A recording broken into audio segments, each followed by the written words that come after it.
días, chicos. Bienvenidos a esta primera masterclass del año. El ponente que tenemos hoy es de alto nivel. Él es Antonio Serrano, es profesor, doctor del área Juan Carlos Derecho Mercantil, pero también está focalizado en cuestiones de inteligencia artificial y de transformación digital, y le hemos invitado justamente por esa faceta suya, en la que es uno de los mejores de este campo, en un esfuerzo por empezar a integrar todo lo que son la inteligencia artificial dentro de nuestro ecosistema académico y educativo, y por lo tanto va a estar aquí con nosotros un par de semanas dando y enseñando sobre inteligencia artificial y sobre todas sus posibilidades a todos los alumnos de CDU. Así que muchas gracias por venir, por tu tiempo. Sé que este año la petición ha sido grande, una para cada curso, pero estamos seguros de que no os va a defraudar. Así que muchas gracias por venir. Pues muchísimas gracias a vosotros por la invitación. Para mí CDU es una segunda casa, o sea que estoy encantado de venir. Por contaros un poco quién soy y qué es lo que hago, yo al final siempre digo que tengo tres gorros. Tengo un primer gorro, que yo soy abogado de profesión, tengo un despacho propio donde gestionamos todos los temas de derecho mercantil, civil, administrativo, fiscal, toda esa parte. El segundo gorro es el de profesor, soy profesor titular de Derecho Mercantil y coordinador de digitalización en la Universidad Rey Juan Carlos, y soy profesor en el MIT. Allí llevo los programas de transformación digital, sobre todo lo que es el Chief Digital Officer y el programa de Legal Tech, de Derecho y Tecnología. Y luego soy empresario, he montado varias empresas vinculadas a la tecnología, algunas las he vendido, otras ahora mismo estoy precisamente en Logix, que es una empresa que se centra en IA y en IA generativa, ¿de acuerdo? Entonces, en función de la hora del día, pues me pongo un gorro o me pongo otro.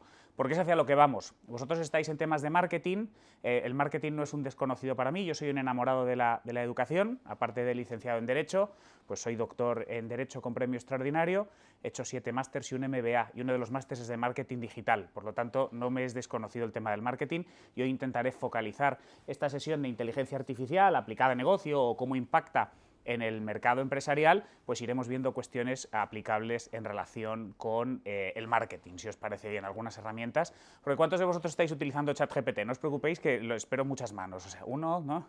¿Qué estáis usando? Me imagino que la versión gratuita. ¿Alguien tiene la versión de pago?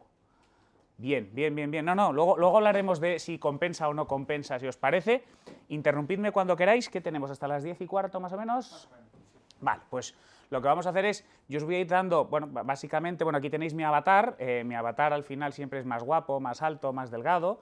El tema de los avatares, trabajé también mucho en temas de metaverso en su momento, pero estos son un poco los contenidos que vamos a ver a lo largo de la mañana. Os dejaré la presentación porque vienen un montón de enlaces a un montón de herramientas de IA, para que podáis trastear. No solo existe ChatGPT, sino que os voy a dar un repositorio donde tenéis todas las que van saliendo cada día. Casi todas las que van saliendo cada día, y luego para que las trasteéis, ¿eh? Entonces, básicamente lo que quiero que entendamos es, voy a empezar con 2 reflexiones. La primera es que el mundo tiene muchísimas preguntas, hay muchos cambios y hay muchísimas preguntas, y cada uno de vosotros podéis ser la respuesta a través de lo que estáis haciendo hoy, que es a través de la educación. Es decir, la educación es una de las grandes claves que os va a acompañar a lo largo de vuestra carrera profesional. Y no lo tenéis que dejar pasar, la educación es importantísimo, por lo tanto enhorabuena por estar hoy aquí, por estar en CDU, por estar formándoos. También os digo que esto no acaba cuando salgáis de CDU, sino que vais a tener que estar formándoos toda la vida, vais a tener que estar trabajando en estas cuestiones y actualizándoos pues toda la vida, porque se viene a decir que aproximadamente en un plazo de 2 años se queda obsoleto el conocimiento que tenemos. Por lo tanto, hay que seguir, esto no es del todo cierto, hay cosas que te valen para toda la vida, pero hay muchas cuestiones que se van quedando atrás y que conviene actualizarse. Por lo tanto, cambios, preguntas, vosotros podéis ser la respuesta, y precisamente, si nos damos cuenta, al final lo que tenéis que tener en cuenta es que si la educación es la clave, la educación, esto es muy importante, la educación no cambia el mundo, cambia a las personas que van a cambiar el mundo. Esto es una cita de Paulo Freire, un pedagogo brasileño, y creo que es bastante trascendente. Pero fijaos, llevo que 1 minuto hablando y os he hablado de cambio, pregunta, cambio, pregunta. Claro, vosotros sois muy jóvenes y para vosotros estáis en un momento en el que tenéis que hacer también es vivir la vida y pasarlo muy muy bien, y en ocasiones no nos da tiempo a pensar qué es lo que está pasando, porque vosotros habéis nacido en el cambio ya, es decir, siempre ha habido cambios y vamos a hablar de esto, pero la gran pregunta que nos estamos formulando ahora y que os la lanzo así en alto es si estamos en una era de cambios o en un cambio de era. ¿Quién se anima? ¿Qué creéis?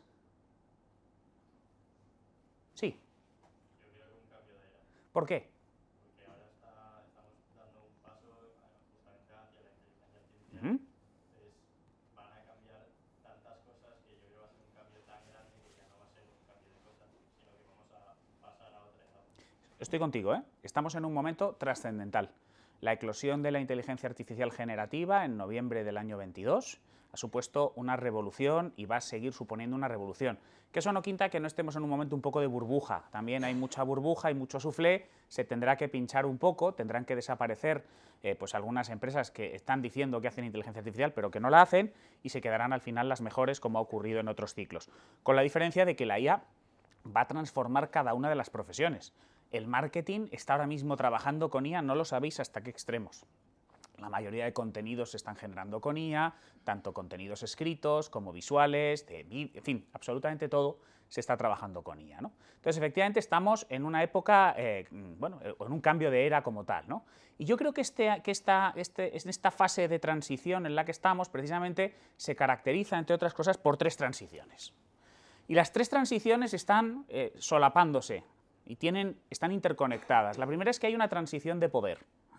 ¿Qué es lo que tenemos aquí? Tenemos un mapamundi, pero si os fijáis, no es el mapamundi que está en los colegios. ¿Cuál es la diferencia? Este es como oriental, ¿no? Exacto. Este es el mapamundi que le entregó el jesuita Matteo Ricci al emperador chino en 1602. Y si os fijáis, en vez de estar el Atlántico en el centro, está el Pacífico en el centro. ¿Y por qué os traigo este mapamundi? Porque parece que esa es la tendencia actual.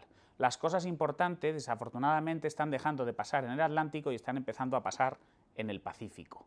Claro, Estados Unidos tiene costa en los dos lados, ¿de acuerdo? Entonces, lo que estamos viendo es que las cosas importantes se están trasladando del meridiano de Greenwich al estrecho de Malaca. Lo que estamos viendo es que hay una trampa de Tucídides, no sé si sabéis lo que es una trampa de Tucídides, ¿no? Bueno, pues una trampa de Tucídides básicamente lo que supone es que hay dos superpotencias peleándose por la hegemonía del mundo. Dos superpotencias. Se llama trampa de Tucídides porque la primera trampa de Tucídides ocurrió entre Atenas y Esparta, ¿de acuerdo? Cuando estaban por la hegemonía de todo lo que era bueno, pues, toda la zona griega como tal. ¿Y qué es lo que ocurre?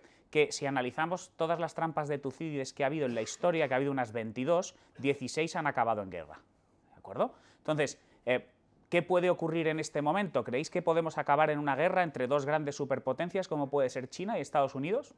¿Cómo lo veis? Ahí. No tiene que ser una guerra de misiles, necesariamente. Lo que estamos viendo es que hay una guerra de aranceles, que hay una guerra económica, que hay una guerra híbrida con cuestiones tecnológicas, ¿de acuerdo? Porque no pueden lanzarse misiles porque comercialmente son socios, sorprendentemente. Por lo tanto, la guerra va por otro lado, no más una guerra del control económico, del control de las tecnologías. Y hay un gran, yo insisto, bueno, una gran pelea geoestratégica en el mundo, ¿de acuerdo?, entre las dos, y ahí vemos que, por ejemplo, la OTAN, que la habéis estudiado, la OTAN ya no tiene probablemente tanta trascendencia. Vemos que a los Estados Unidos la OTAN le empieza a dar un poco más igual.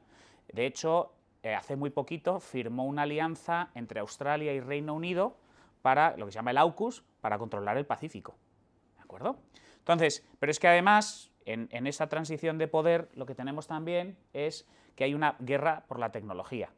Esta diapositiva que os traigo es por el tema de los chips. Los chips son la clave para que se maneje la inteligencia artificial, ¿de acuerdo? Entonces, la inteligencia artificial, y tenemos la isla de Taiwán en el centro. Vosotros sabéis la historia de la guerra civil china, en el que hay un momento determinado en el que Mao pelea contra Chiang Kai-shek y lo manda, bueno, se acaba refugiando en Taiwán. Taiwán se convierte en un país independiente, protegido por los Estados Unidos y con una inversión tremenda donde se empiezan a desarrollar absolutamente todos los microchips de alta potencia. Por eso Taiwán está bajo la protección de Estados Unidos, por el tema de los microchips como tal. Por lo tanto, una primera transición de poder, que se une a una transición ecológica.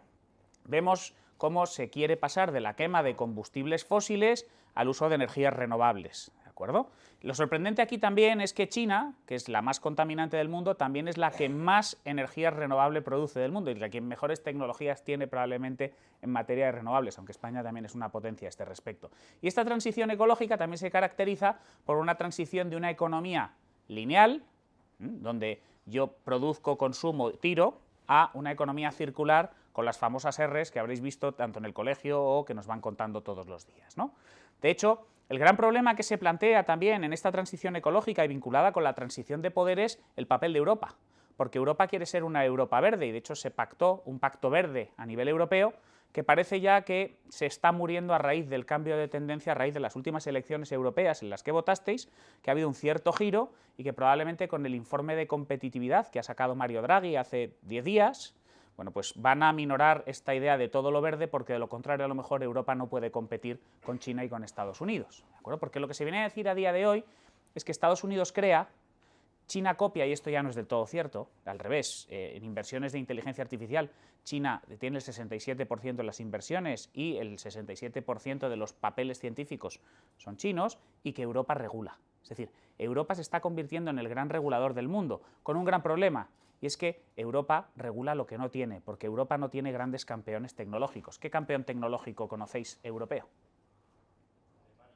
No, pero no como país, porque como industria puede ser, y aún así está bajo una grave crisis. Desde un punto de vista de empresas tecnológicas, ¿qué empresa tecnológica potente conocéis europea? Spotify, ¿de acuerdo? Ya está. Entonces, ese es el gran problema, ¿no? Por eso os decía que esto lo tenemos que tener en cuenta, una transición ecológica a la que se le une una transición de una economía analógica a una economía digital. Y esto es ciertamente trascendente y es en lo que me quiero centrar hoy porque es lo que nos lleva hacia una economía de la automatización y de la inteligencia artificial. Y la transición de la economía analógica a la economía digital es un cambio de paradigma bestial. ¿Habéis estudiado economía? Aunque sea en el colegio. ¿Os acordáis de cómo se definía economía? ¿Alguien se acuerda qué era la economía? ¿No? A ver, desde un punto de vista etimológico, economía significa oikos, como el yogur griego, ¿no? Pero que es casa, y nomos, que es norma. En el fondo es la gestión de los dineros de la casa, por decirlo de alguna manera, ¿no? Pero la economía es la ciencia social de la elección, de la gestión de recursos escasos. Con determinados recursos como gobierno, yo decido si construyo más hospitales o más colegios. Como empresa, con los recursos de capital y de personal que yo tengo, recursos humanos, decido si hago más este producto o más este servicio. Decido si hago más iPhones o hago más AirPods, por ejemplo, si soy Apple, ¿no? Tengo que elegir. Claro, esto es así en un mundo analógico. ¿Qué ocurre? Que en una economía digital, en tanto en cuanto yo puedo convertir los activos en bits, puedo digitalizar los activos, paso de gestionar la escasez a la abundancia. No es lo mismo gestionar cassettes, que vosotros ni las habéis visto, o CDs de música, que archivos MP3. Porque yo un archivo MP3 lo puedo distribuir tantas veces como quiera sin perder calidad. Por lo tanto, rompo un paradigma muy importante que es pasar de la escasez a la abundancia, ¿de acuerdo? Entonces, ¿qué es lo que ocurre? Que la economía como tal se está transformando, y hay que añadirle, en mi opinión, una serie de adjetivos y grupos preposicionales que, bueno, que antes no tenía. Entonces, vamos a ver cuáles son estas características de la economía actual y cómo nos lleva hacia la inteligencia artificial y hacia la automatización. Lo primero es que es una economía de datos, ¿vale? Entonces, una economía de datos, ¿qué viene a significar? Bueno, aquí tenemos un chiste, ¿de acuerdo? Estos de marketing suelen tener bastante gracia. Además está vinculado con el marketing. Dice un jefe que le pregunta a un empleado, ¿cuál es la gran idea para el CRM? Sabéis lo que es un CRM, entiendo, ¿no? Bueno, un sistema de gestión de clientes. Entonces, el empleado le dice, vamos a recopilar datos, muy emocionado, ¿no? Vamos a coger pues, likes de Instagram y datos de correos electrónicos y comentarios de YouTube y vamos a cogerlo absolutamente todo, ¿no? Entonces le pregunta al jefe al empleado, ¿y qué vamos a hacer con todo esto? Y dice, no sé, ya lo averiguaremos. Este es un síndrome que yo llamo de Diógenes Data. Hay muchísimas empresas recopilando datos sin saber muy bien para qué. Empiezan a coger Excel o empiezan a recabar leads. Entonces, los datos son muy importantes y luego vamos a ver que sin datos no hay inteligencia artificial. ¿De acuerdo? Lo que pasa es que con los datos tenemos que tener en cuenta dos cosas. Hay que darles un propósito. Y luego hay una segunda cuestión.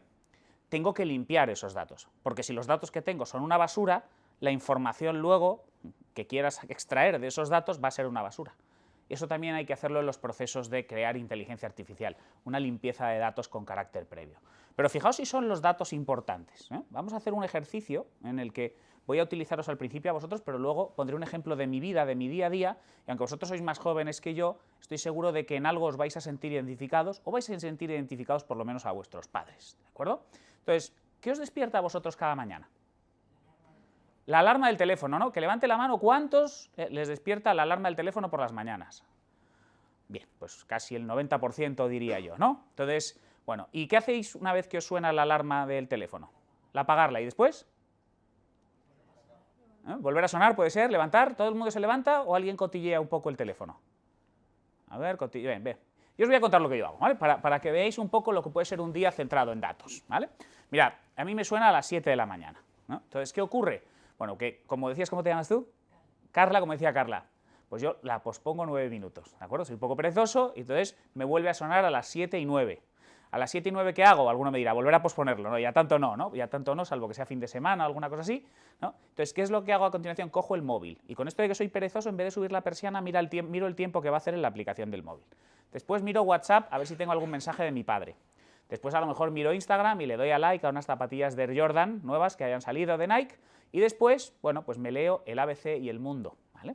Entonces, son las 7:20 de la mañana y mi teléfono ya sabe dónde estoy, a la hora a la que me levanto, que soy perezoso porque pospongo la alarma, porque además no subo la persiana, sino que miro la aplicación del tiempo, que me gustan unas zapatillas de Air Jordan, que tengo un padre y que probablemente sea de centro derecha por leer el Mundo y el ABC. Y son solo las 7:20 de la mañana. ¿Pero yo qué hago a continuación? Desayuno con mis hijos, que a lo mejor ponen la tele, una Smart TV que está conectada, por lo que una vez más se sabe el contenido que voy a ver, y después, ¿qué hago? Bueno, pues me subo en el coche con los niños y ¿a dónde voy? Pues al colegio, ¿no? No solo que vosotros lo intuyáis, es que de repente Waze me dice, Antonio, vas al colegio, vete por tal carretera en vez de tal otra porque así llegarás antes. Yo aquí os he de confesar que muchas veces no le hago caso a Waze. ¿Por qué? Para seguir pensando que soy libre. Luego llego tarde, pero soy libre, ¿de acuerdo? Entonces, ¿a qué voy con esto? ¿A qué voy con esto en relación con los datos? Lo que nos estamos encontrando es una dictadura de los algoritmos. Los algoritmos me están diciendo qué es lo que tengo que hacer desde primera hora de la mañana. Y fijaos, porque si sigo así con mi día a día, ¿qué es lo que puede ocurrir? Lo que puede ocurrir es que después de dejar a mis hijos llegando tarde, bueno, pues a continuación coja el coche y o me vaya a mi despacho o me vaya a la universidad, ¿no? Entonces, llego allí y ¿qué es lo que voy a hacer? Me voy a poner a trabajar, voy a conectarme al paquete Office 365 que está enganchado a la nube y me voy a poner a trabajar todo conectado a la red, ¿no? Y a lo mejor a las 12 de la mañana decido tomarme un café para descansar y mientras estoy tomando un café miro en internet y digo, no, oye, vamos a ver cuándo son las vacaciones de Navidad y voy a ver si me cojo un viaje a Canarias con los niños, ¿no? Para irme con mi mujer y con los niños para allá. Entonces me pongo a mirar, pero no me da tiempo porque me interrumpen. Es verdad que a lo mejor en el medio he puesto una canción de Aitana en Spotify, ¿no? Y a continuación, ¿qué es lo que ocurre? Que sigo trabajando, ¿no? Me meto en algún otro archivo, ¿no? Llega la hora de comer, no me va a dar tiempo a irme a comer a casa y entonces pido un globo, por supuesto por una aplicación móvil, donde pido una hamburguesa del Five Guys con doble de patatas, sin pepinillos y doble de ketchup, ¿no? Y entonces, mientras me lo estoy comiendo en mi despacho, ¿no? Vuelvo a meterme en internet y qué casualidad que me aparece una oferta de algún marketero que ha seguido mis cookies diciendo que me hace una oferta, un viaje a Canarias, que si lo compro en la próxima media hora me hace un descuento y me regala una hamburguesa como la que me acabo de tomar. Y así sigue mi día a día, y a lo mejor después tengo una reunión en una zona baja de emisiones y que no puedo entrar con mi coche, entonces me tengo que coger un Cabify para irme para allá, por supuesto con una aplicación y una plataforma. Y mientras voy para allá digo, bueno, ya que me voy a ir a Canarias con los niños, ¿por qué no me compro una cámara digital así chula? Entonces, qué casualidad que Amazon me dice, oye Antonio, que es que los perfiles como el tuyo, cuando han comprado esta cámara han comprado este trípode y esta funda. Otro algoritmo que me está diciendo qué es lo que tengo que hacer. Y así sigue mi día a día hasta que llega por la noche, yo ya cansado, ya no sé, ya ni siquiera es mi mujer quien elige la serie o la película que vamos a ver. Es el algoritmo de Netflix que me dice que los perfiles como yo lo que nos gustan es tal película. De esto es de lo que estamos hablando. Probablemente esté exagerando, pero ¿lo veis muy, muy exagerado? No, ¿verdad? Esto es la economía del dato. Es cómo somos fácilmente perfilables. De lunes a viernes es muy fácil saber que vosotros hoy, por ejemplo, estáis aquí por la geolocalización. De lunes a viernes es muy fácil saber lo que estamos haciendo. Por supuesto hay días excepcionales, pero con carácter general es bastante fácil saber lo que estamos haciendo. ¿Por qué? Porque vamos liberando nuestros datos con carácter general. Y esto es un tema de marketing también. Vamos a ver, cuando entráis vosotros en cualquier plataforma de las que os gusta, por ejemplo en TikTok, ¿qué os cobran en TikTok?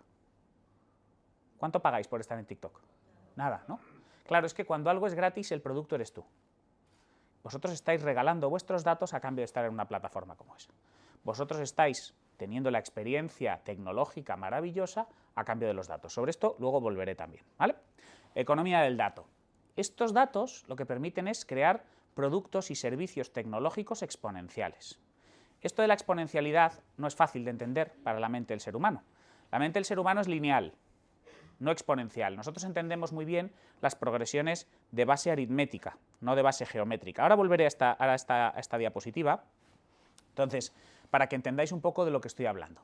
Si yo tengo que dar 30 pasos lineales, más o menos soy alto, desde aquí podéis calcular hasta dónde puedo llegar. Probablemente pueda llegar hasta el garaje que hay fuera con 30 pasos lineales, ¿no? Más o menos, más o menos, ¿eh? Pero si yo os digo que tengo que dar 30 pasos exponenciales, ¿hasta dónde creéis que puedo llegar? No, realmente dependería probablemente de la medida de mi paso, realmente, ¿no? Pero más o menos, ¿creéis que puedo llegar a Toledo con 30 pasos exponenciales? ¿No? Un poco justo, ¿no? Veo a Carla haciendo como un poco justo, ¿no? Es que, claro, es difícil de calcular, porque son 26 vueltas a la Tierra, 30 pasos exponenciales. De esto es de lo que estamos hablando con estas tecnologías. Claro, al final, lo que esto supone, y vuelvo atrás, es que estamos en el inicio de la cuarta revolución industrial, que es una revolución que se caracteriza por la convergencia de numerosas tecnologías disruptivas. Estamos hablando de la convergencia del Big Data con el blockchain, con el Internet de las cosas, cuando llegue ahora la computación cuántica y, por supuesto, la inteligencia artificial. ¿De acuerdo? Entonces, si os fijáis aquí, la gráfica que tenemos el eje de la complejidad y el eje del tiempo. Lo que estamos viendo es que cada revolución industrial es más compleja que la anterior y que se están acortando los tiempos entre las revoluciones industriales. La primera revolución industrial, la que estudiamos para pasar la selectividad, ¿no? la de los telares mecánicos y de las máquinas de vapor en Reino Unido, nos lleva, bueno, a varias reflexiones. Y esto nos lleva a alguna reflexión interesante de cara a la cuarta. La primera revolución industrial empieza con los luditas. ¿Alguien sabe lo que eran los luditas? Bueno, era gente que tenía miedo a estas nuevas máquinas y se dedicaban a darle con palos y piedras porque pensaban que les iban a quitar el trabajo las máquinas. Empieza con los luditas y acaba con el manifiesto comunista, por la desigualdad que se acaba generando entre la industria y la clase. La guerra de clases surge a raíz de la primera revolución industrial. Lo que hay que plantearse es si esto puede ocurrir ahora con la inteligencia artificial. Es una de las reflexiones que tenemos que tener en cuenta también. La segunda revolución industrial es la que supone, bueno, la electricidad, las cadenas de montaje, la producción en cadena, el Ford T, por ejemplo, ¿no? de Henry Ford. La tercera revolución industrial, ya más cercana a nuestro tiempo, la pelea por introducir los equipos informáticos en las casas entre Steve Jobs y Bill Gates, por Windows o por Mac. Y la cuarta en la que estamos ahora mismo, ¿de acuerdo? Entonces, bueno, que lo tengamos en cuenta, que estamos en esa cuarta revolución industrial, y al final lo que tenemos que tener en cuenta es qué es una tendencia exponencial cuando hablamos de la economía exponencial. Las tendencias exponenciales se basan en las 6 Ds de Peter Diamandis. La primera D es la digitalización que comentábamos, que yo puedo convertir en un activo, que puedo digitalizar cualquier activo, convertirlo en ceros y unos, ¿no? Eso me lleva a lo que se llama la distorsión. Una tendencia exponencial al principio no se detecta, hasta que se convierte en números enteros y te adelanta por la derecha y te puede dejar fuera de juego. Esto es lo que ocurrió cuando aparece el iPhone en el año 2007. En el año 2007 aparecen los teléfonos inteligentes, al principio no se detecta y han cambiado absolutamente todo, porque me han llevado, entre otras cosas, a la disrupción, a la ruptura de los mercados, a los cambios de las reglas, entre otras cosas por la desmaterialización que permitió. Ahora yo tengo en un iPhone, ahora ya en cualquier teléfono inteligente, pero tengo la cámara de fotos, tengo el mapa, tengo la brújula, tengo la calculadora, tengo más tecnología que las primeras misiones Apolo que iban a la Luna en el teléfono. Entonces, de eso me lleva hacia la desmonetización, y esto es un tema que vuelvo a la pregunta que os hacía inicialmente. Una tecnología, a medida que va creciendo y se va desarrollando, suele bajar su precio. Al principio es cara una tecnología, pero luego se va teniendo acceso a ello a unos costes razonables, porque de lo contrario no se produciría la última D, que sería la democratización, sino que se podría producir una brecha digital. Y aquí insisto en dos reflexiones. En muchos sitios lo que os van a decir es que no utilicéis herramientas de inteligencia artificial, y eso es un error. Tenéis que ser los mejores manejando herramientas de inteligencia artificial. Y me voy a una de mis conclusiones finales. La IA no os va a quitar el trabajo. Os lo va a quitar otro que estudie marketing como vosotros, que sepa manejar la IA mejor que vosotros, ¿vale? Entonces, hay que trabajar con ello. Entonces, por eso vuelvo al tema de lo de los costes. ¿Qué cuesta ChatGPT al mes? $20, ¿vale? Cuesta 22 dólares, ¿vale? Sí. Entonces, eso son 4 cervezas en una mala tarde, ¿vale? Son 4 cervezas en una mala tarde. Entonces, ¿a qué voy con esto? Mirad, yo pago, por supuesto, ChatGPT y por muchas otras herramientas. Pero fijaos lo que os voy a decir, pago los $20 con muchísimo gusto. Si mañana me subieran a $2000 al mes ChatGPT, los pagaría, porque genero mucho más dinero que esos $2000 con inteligencia artificial que los míseros 20 dólares con los que estoy pagando a día de hoy. O sea, por contaros simplemente una anécdota, mi hija, que bueno, por supuesto con mi ChatGPT de pago, mi hija ganó un concurso de literatura infantil en Reino Unido, 600 libras el primer mes que teníamos el ChatGPT de pago. Por 20 dólares. ¿Sale rentable? Acaba saliendo rentable. Pero no es solo eso, es que vais a poder ser muchísimo más productivos, muchísimo más eficientes si sabéis manejarlo bien. Porque al final, y esta es otra reflexión, la inteligencia artificial es una herramienta, no un fin en sí mismo. Y las herramientas se pueden utilizar para hacer las cosas bien y para hacerlas mal. Y lo que hay que hacer es saber manejarlas y aprender a manejarlas. Bien, sigo con las características de la economía. Economía de la atención, ¿vale? La economía de la atención, ¿qué quiere decir esto? Aquí os traigo una publicación de Álvarez Pallete, el presidente ejecutivo de Telefónica a nivel mundial, ¿de acuerdo? Que lo que viene a decir es que las grandes plataformas, ¿por qué se pelean? Por nuestro tiempo, por nuestra atención. De hecho, ¿cuánto tiempo de consumo tenéis en los teléfonos móviles? Pues mirad, mi generación entre 4 y 6 horas, la vuestra para arriba, generalmente.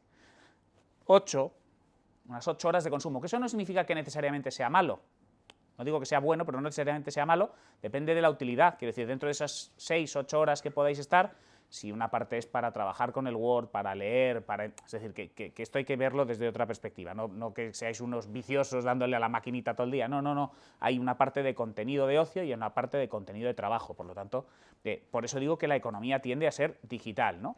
Entonces, ahora bien, para mí, yo estoy enamorado de esta señora, que me parece la más inteligente de todos los que están ahí, ¿no? Es la única que verdaderamente está disfrutando con sus ojos la experiencia como tal, porque ¿cuántas fotos tenéis que os sobran en el móvil?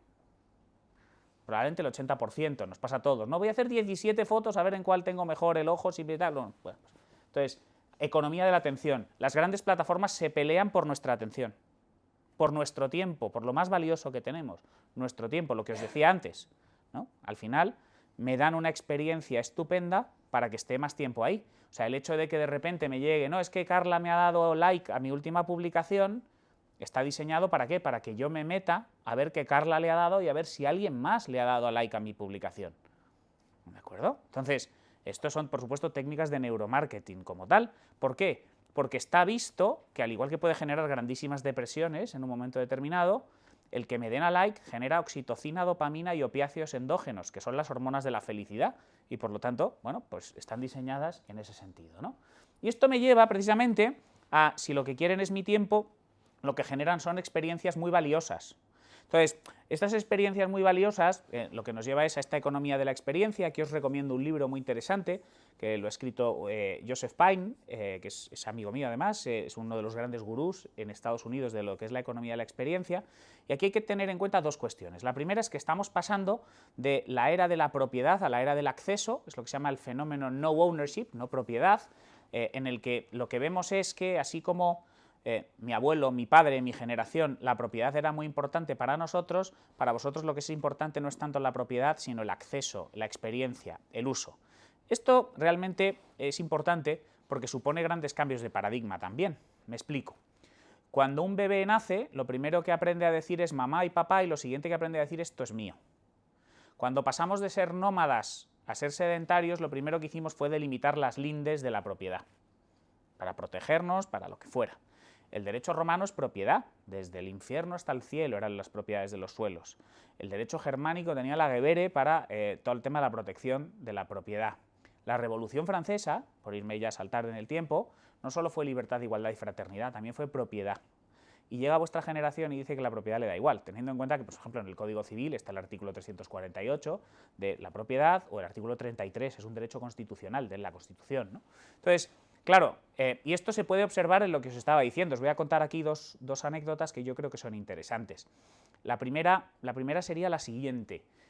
Insisto, mi abuelo, mi padre y yo no hemos cambiado mucho en lo que podía ser cómo ibas creciendo socialmente a través de tus estudios, ¿no? Tú terminabas de estudiar y a lo mejor te comprabas un coche de segunda mano, ¿no? Como primera adquisición así en propiedad. Si las cosas iban un poco mejor y mientras empezabas a trabajar, pues a lo mejor te casabas, pero no con tu pareja, sino con el banco, con una hipoteca a 30 años para comprarte un piso, ¿vale? Y si las cosas iban mejor, pues te acabas comprando una segunda residencia en la playa o en la montaña.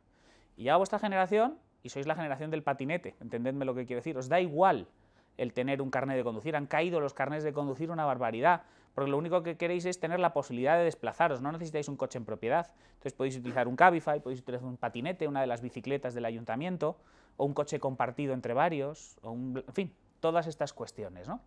Y esto es verdaderamente sorprendente.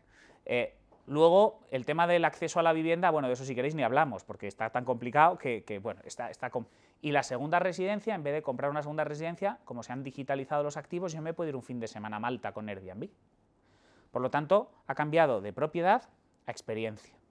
Esto, insisto en que no es del todo cierto. Lo que está ocurriendo es que se está produciendo una gran concentración de propiedad en pocas manos, que son las que os dan acceso a todos los demás, ¿de acuerdo? Que son probablemente las grandes plataformas tecnológicas, entre otras, ¿vale?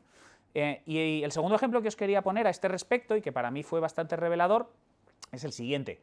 Cuando yo hice la primera comunión, mis padres me organizaron una fiesta pues, con mis primos, mis tíos, amigos de mis padres, y yo recuerdo que me dijeron, oye Antonio, como es un momento importante, ¿qué quieres por la primera comunión? ¿No? Más allá del acto religioso. Entonces yo me acuerdo lo que pedí. Yo pedí un coche teledirigido, una radiocassette de doble pletina, que probablemente no sepáis ni lo que es, pero que llevaban ahí las cassettes porque te permitía piratear los videojuegos y la música. Esto lo cuento ahora porque ya prescrito. Y la tercera cosa que pedí fue un reloj de pulsera, ¿vale? Propiedad, propiedad y propiedad. Cuando le pregunté a mi hijo, con la pandemia me pierdo un poco con los tiempos, pero hace 3 años le dije, ¿qué quieres por tu primera comunión? Muchísimo más inteligente que yo, me dijo, yo quiero un viaje a Dubái. ¿Qué quería? Una experiencia. ¿Por qué? Porque los mejores momentos de nuestra vida no son propiedad, son experiencias. Son el primer beso, el viaje con un buen amigo, pues el abrazo de una madre, un éxito profesional. Ese tipo de experiencias también activan estas hormonas de la felicidad como tal. Por lo tanto, no solo eso, sino que el tiempo hace que esas experiencias aumenten su potencia si eran positivas y se reduzca la desgracia también si fueron negativas. O sea, el cerebro tiende a olvidar o tiende a potenciar, ¿de acuerdo? Pues es un mecanismo de supervivencia al final por parte del cerebro. Por lo tanto, las empresas se han dado cuenta de esta economía de la experiencia y ya no nos están ofreciendo productos o servicios, están ofreciéndonos experiencias. ¿Para qué? Para captar nuestra atención. ¿Para qué? Para captar nuestros datos. ¿Para qué? Para generar productos, tendencias, tecnologías exponenciales. O sea, veis un poco cómo se retroalimenta todo esto. Y esto me lleva precisamente dentro de la economía de la experiencia para que entendáis cómo funciona esta. Inicialmente, lo que teníamos eran granos de café. ¿Vale? Esto es un ejemplo de un producto, perdón, de una materia prima, ¿no? Teníamos materias primas, un grano de café. Gracias a la tecnología del momento, el que fuera, fuimos capaces de customizar esa materia prima y convertirla en un producto, un paquete de Saimaza en un lineal del Mercadona. Pero fuimos más allá y gracias a la tecnología fuimos capaces de customizar ese paquete de Saimaza y convertirlo en un servicio, y eso es un café con leche en una plaza mayor, ¿sí? Pero fuimos más allá y gracias a la tecnología hemos sido capaces de customizar el servicio y convertirlo en una experiencia, y eso es Starbucks. Una música, un olor, unos sillones, una conexión, una plataforma o una aplicación que me permite pedirla, que me llamen por mi nombre. Entonces, la siguiente fase es ir hacia las experiencias puramente transformadoras, que será, gracias a tecnologías como la inteligencia artificial, la hiperpersonalización de la experiencia. Eso significa que en un momento determinado yo me pueda comprar un coche que lleve mis iniciales, que lleve el cinturón como yo diga, con los colores que yo quiera, o que M&M's, y esto yo lo hice, por ejemplo, para la comunión ya de mi hija, que M&M's pueda tener la cara de mi hija y feliz comunión o lo que sea. Puedo hiperpersonalizar. Entonces ya no es un lacasito o un M&M, es la experiencia de darle a los invitados un M&M con la cara de tu hija por su primera comunión. Eso es hacia lo que vamos a atender ¿por qué? Por lo que os estaba diciendo, con la idea de generar esas experiencias transformadoras y de seguir aumentando la rueda como tal. Esto me lleva también a la economía del valor, no tanto porque me vaya a meter en temas de bitcoins o blockchain como tal, sino que sí que es verdad que estamos tendiendo hacia una tokenización de la economía. No sé si aquí alguno ha trabajado con bitcoins, con wallets, si hace trading, mucho cuidado con el trading de cripto, ¿de acuerdo? Mucho cuidado, sí, hay gente que ha ganado mucho dinero, pero hay gente que se ha arruinado con el trading de cripto. Probablemente no sería la mejor inversión que yo haría. Otro día me vengo a hablar de inversiones, que también es una manera de entender, de una manera prudente de invertir, y eso sí, poder hacerse millonario con el efecto del interés compuesto. Es otro día, lo organizamos. Pero sí que es cierto que al final se está produciendo, y sí que es verdad que la sociedad empieza a entender lo que había un refrán que decía que solo el necio confunde valor y precio, ¿no? Entonces se tiende hacia una economía del valor, es decir, cosas que verdaderamente aporten algo. En definitiva, estamos ante una economía de la incertidumbre, y es que todo cambia, ¿de acuerdo? Pero es que esto ya lo decía Heráclito de Éfeso, lo estudiaríais en su momento en filosofía. Todo cambia, todo fluye, una persona no se baña 2 veces en el mismo río, porque ni la persona es el mismo, ni el río es el mismo, como tal. ¿De acuerdo? Por lo tanto, lo que tenemos que tener en cuenta es que si hay algo que nunca cambia, es que todo cambia. ¿De acuerdo? Entonces, esto es algo verdaderamente relevante, porque lo que tenemos que entender es que estamos en lo que se llaman los entornos VUCA, volátil, incierto, complejo y ambiguo. ¿Vale? Al final, aquí os recomiendo dos ensayos que creo que son bastante interesantes. Uno es el ensayo de Antonio Muñoz Molina sobre todo lo que era sólido. Todo lo que era sólido lo escribe a raíz de la crisis financiera del año 2008, en el que pensábamos que todo lo que estaba sentado, todo lo que era válido, de repente llegó un gran viento que fue la crisis financiera y se cargó todo lo que era sólido como si fueran castillos de arena, ¿no? Entonces, para que aprendamos a adaptarnos a lo que puede venir, ¿no? Y de igual forma, el cisne negro de Nassim Taleb. Un cisne negro es aquello que teóricamente no puede existir, pero que cuando aparece y existe te cambia absolutamente todo. Un cisne negro fue el atentado de las Torres Gemelas, un cisne negro fue la pandemia, un cisne negro fue el Brexit, ¿de acuerdo? Y cada vez, al igual que con las revoluciones industriales, cada vez se acorta el tiempo entre cisnes negros. Es decir, que cada vez van apareciendo más y más cisnes negros, ¿no? Y esto me lleva también a la economía del metaverso. Y aquí simplemente la economía del metaverso, a la economía de las plataformas y del metaverso, hago 2 reflexiones. Lo primero es, en relación con las plataformas, al final, el ejemplo que he hecho yo del día a día del tema de las plataformas, lo que viene a ser es que el pez grande ya no está solo, sino que la tecnología permite a los peces pequeños competir, agruparse y competir con el pez grande. Me explico. Un scratch a un político a través de Twitter no hubiera sido político si no hubiera existido X o Twitter. No sería posible que Cabify compitiera con el taxi si no existiera una plataforma que permite a gente que tiene sus propios vehículos, porque los vehículos no son de Cabify, sino de los propios conductores, agruparse y competir contra el taxi. Airbnb no hubiera podido competir contra los hoteles sin tener, pues no tiene hoteles, ni también son propietarios, sino que simplemente es una plataforma de intermediación.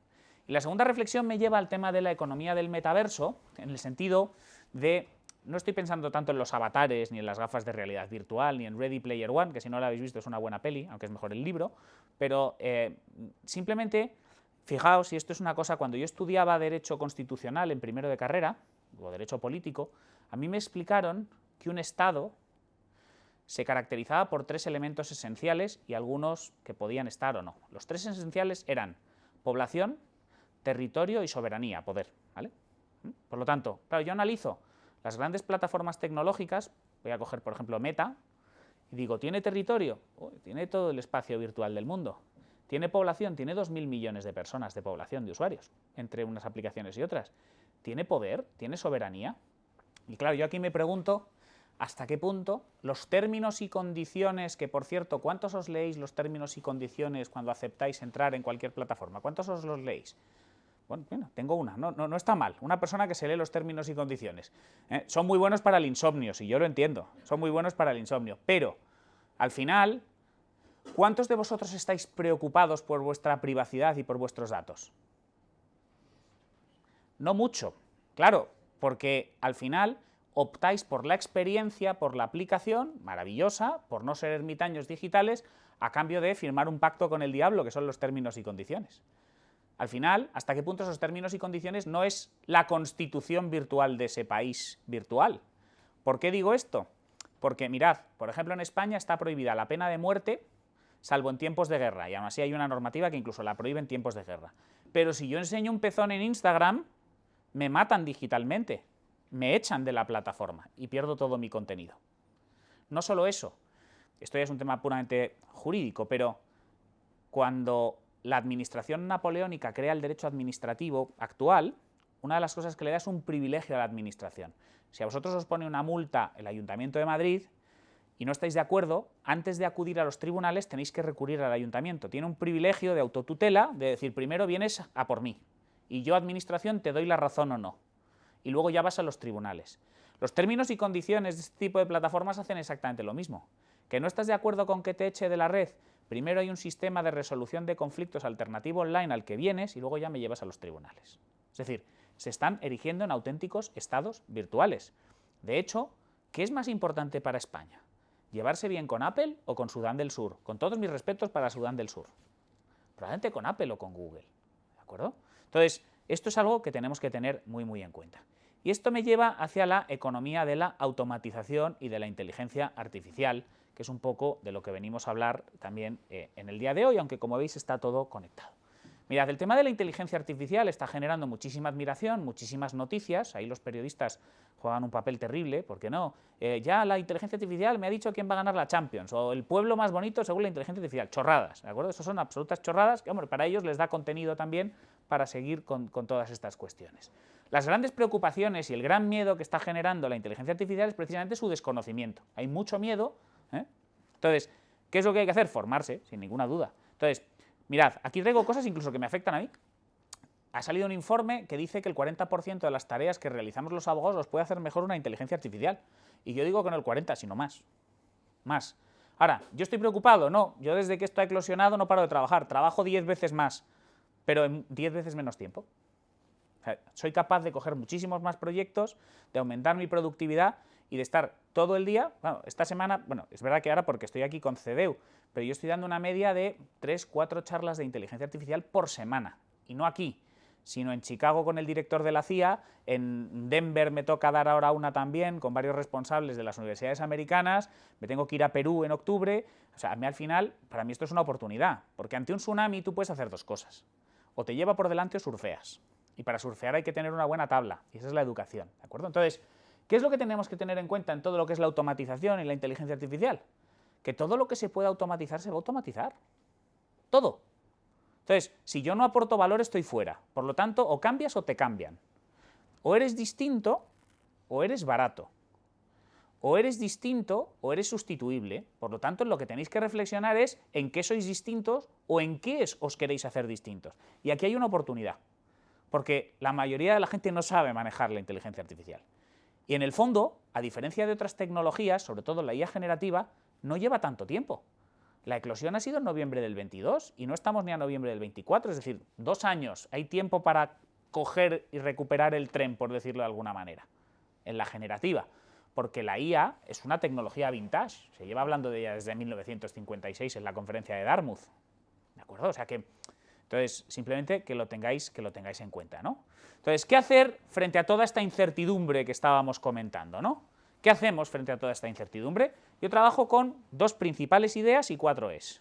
Las 2 principales ideas son, la primera es, frente a la incertidumbre, seguridad jurídica, es decir, el derecho. El derecho tiene que aportar un marco que, al final el derecho, ¿qué es lo que hace? Regula las relaciones sociales para evitar el caos en una sociedad, ¿de acuerdo? Entonces, el derecho tiene que dotar de herramientas a los jueces, a todos, para poder trabajar de una manera ordenada. Entonces, tiene que haber una cierta seguridad jurídica. Ese es el propósito, por ejemplo, del reglamento de inteligencia artificial que ha aprobado Europa, sin perjuicio de que se han pasado de frenada, y lo que van a hacer es que a Europa nos llegue IA de segunda categoría comparada con la que se está recibiendo en Estados Unidos, por ejemplo. Pero bueno, eso es otro debate. Pero seguridad jurídica, y la otra son las 4 es. Las 4 es, básicamente, en qué consisten y que creo que os van a ser muy útiles para todo lo que es vuestra carrera. Lo primero es el esfuerzo, que nadie os diga que las cosas se pueden hacer sin esfuerzo, es mentira. Es mentira. Además es que los atajos te pueden servir una vez, ¿vale? No 2. Entonces, esfuerzo. Entonces, estáis aquí formándoos, dedicaos a esforzaros en esto y a convertiros en los mejores, ¿vale? La excelencia, muy vinculado con lo anterior. Aquí os traigo el logo y el lema de una de las compañías que yo fundé y que vendimos por 450 millones de dólares, ¿de acuerdo? Y que vamos a sacar a bolsa probablemente de aquí a unos años. La compró una empresa Singapur y la India de formación y nuestro lema era la excelencia o nada. ¿Y en qué consiste la excelencia? En hacer las cosas cada día un poco mejor. Ya está. Eso es la excelencia. La ética, muy vinculado con la seguridad jurídica que os hablaba con anterioridad. Aquí yo soy muy kantiano, si os acordáis del imperativo categórico de Kant, obra de tal manera que tu comportamiento pueda ser considerado una máxima de conducta universal, ¿de acuerdo? Entonces, esa es un poco la idea, la ética como tal. Y al final, esas 3 es se agrupan en una muy importante, que es lo que estáis haciendo hoy vosotros aquí, que es la educación, ¿vale? Entonces, estas son las claves para trabajar en el entorno de la inteligencia artificial. Pero vamos a meternos a descodificar algunos datos en temas de IA. No sé si por el momento hay alguna pregunta, alguna reflexión. ¿No? ¿Vamos bien? Sí, Carla. ¿No crees que el hecho de que ahora los jóvenes prefiramos las experiencias antes que una propiedad, perdón, un objeto propio, sea por la dificultad de poder obtenerlo a día de hoy? Puede ser, puede ser. Sin ninguna duda se ha hecho todo mucho más complejo en ese sentido, ¿de acuerdo? Yo creo que, entre otras cosas, esa falta de acceso a la propiedad se debe, antes cuando os he hablado de los temas de inversión, no nos dan educación financiera desde pequeñitos. Entonces, la educación financiera es probablemente una de las cosas más interesantes. Os cuento simplemente una anécdota y me comprometo a venir otra vez, aquí tenéis mi compromiso para hablaros de inversión si queréis. No es difícil hacerse rico, hay que tener un plan, una estrategia y ser muy constante a lo largo del tiempo. Y básicamente, voy a intentar simplificarlo rápidamente, lo que consiste es en reducir los gastos totalmente superfluos que se puedan, convertirlos en inversiones que se aprovechen de la figura del interés compuesto y hacer inversión constante todos los meses contra interés compuesto. Y con eso os podéis jubilar verdaderamente pronto y con bastante dinero. Es decir, pero esto no lo enseñan, no enseñan cómo ahorrar, no enseñan cómo invertir. Entonces, esto otro día os puedo contar algún libro de cómo hacerlo y cómo acabar incluso retirándose muy joven si uno quiere, simplemente con esas técnicas. Entonces, precisamente con eso se juega. Como no hay educación financiera, al final estáis todos estamos muchas veces bajo la carrera de la rata, que se llama, que es nosotros trabajamos para obtener dinero en vez de que el dinero trabaje para nosotros. ¿Vale? Esto os lo contaré otro día. Yo me comprometo ahí, digo, lo montamos aquí un tema de inversión para que entendáis un poco cómo se puede ganar dinero de una manera bastante curiosa. ¿Vale? Entonces, me voy a descodificar algunos conceptos de IA, ¿vale? No pretendo tampoco volverme aquí muy técnico, ¿de acuerdo? Pero para que entendáis un poco lo que es la IA. Antes hemos hablado de los datos, pues el Big Data es el gran habilitador de la inteligencia artificial. ¿Qué es un dato? Un dato es una información que me permite conocer algo. Un dato es también una información que puede ser procesada por una máquina. ¿Qué es el Big Data? Muchos datos, pero de una manera masiva. Son datos que muchas veces no caben en una sola máquina y que son muchas veces que tienen que ser procesados en tiempo real para obtener información valiosa. Para que os hagáis una idea, el ChatGPT que se liberó al principio tenía de datos 25 veces la Wikipedia. A día de hoy tiene más de 300 trillones de datos el ChatGPT como tal, ¿de acuerdo? Entonces, datos, datos y datos, ¿de acuerdo? Entonces, al final, en el ámbito de lo que es el Big Data, las cosas que tenemos que tener en cuenta también es en qué consiste la analítica, ¿no? Que son esos procesos matemáticos y estadísticos que me permiten extraer información valiosa de los datos. Y es que la inteligencia artificial, lo vais a ver mucho, es matemática y estadística, con la combinación del lenguaje natural, que ahora lo vamos a ver también. Y luego tenemos la figura de los algoritmos. Los algoritmos, todo el mundo se asusta cuando hablamos de algoritmo, pero un algoritmo no deja de ser el equivalente a una receta de cocina. Es decir, si yo quiero hacer una lasaña, ¿qué es lo que necesito? Unos datos de entrada, ¿no? Unos inputs, la carne, el tomate, el queso, la pasta, ¿de acuerdo?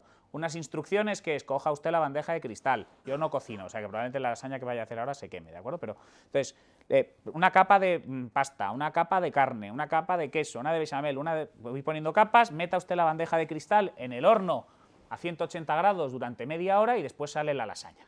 Entonces, al final, ¿qué es un algoritmo? Al final es un conjunto de pasos, ¿de acuerdo?, que me permiten solucionar un problema. Yo le meto unos datos de entrada y me da unos datos de salida. Eso es un algoritmo, no es tan complicado como nos lo quieren hacer ver, ¿no?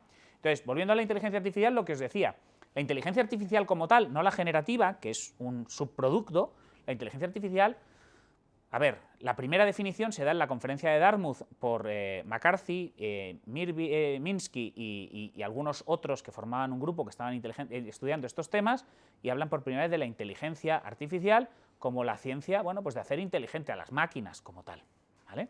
Por lo tanto, desde los años 50, pero ya encontramos precedentes desde autómatas más en el ámbito de la robótica, incluso en los tiempos de los egipcios, pero incluso en temas matemáticos, el monje mallorquín Ramon Llull ya había trabajado algunas cuestiones de este tipo. Pero nos encontramos también a Alan Turing, ¿de acuerdo? Alan Turing, ¿sabéis quién es? Entiendo. ¿Habéis visto la película de Descifrando Enigma?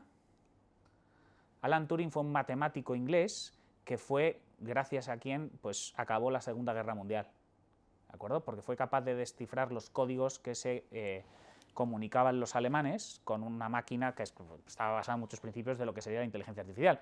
Os recomiendo que veáis esta película, es francamente buena, ¿de acuerdo? El protagonista es el mismo que el de Doctor Extraño, ¿de acuerdo? Para si os sirve ahí un poco de referencia. Entonces, al final, de inteligencia artificial se lleva hablando mucho tiempo, lo que pasa es que ahora ha eclosionado como tal. Y no olvidéis de vincular la inteligencia artificial también con el mundo de la robótica, que ese va a ser otro paso que también nos va a llamar mucho la atención. Más allá de tener una rumba paseándose y limpiando, o un coche autónomo que también llamará la atención, cuando empiecen a integrar sistemas de inteligencia artificial como ChatGPT en robots humanoides, a ver qué nos vamos encontrando y qué miedito nos puede ir dando o no, ¿de acuerdo? Que lo iremos viendo como tal, porque al final la robótica no deja de ser la manifestación física de la inteligencia artificial. Fijaos, uno de los grandes miedos que ha producido la inteligencia artificial es precisamente que pensábamos que la inteligencia artificial no podía crear, que no tenía creatividad, que era propio de los seres humanos. Esto, por ejemplo, en el ámbito del marketing ha impactado bastante, ¿vale?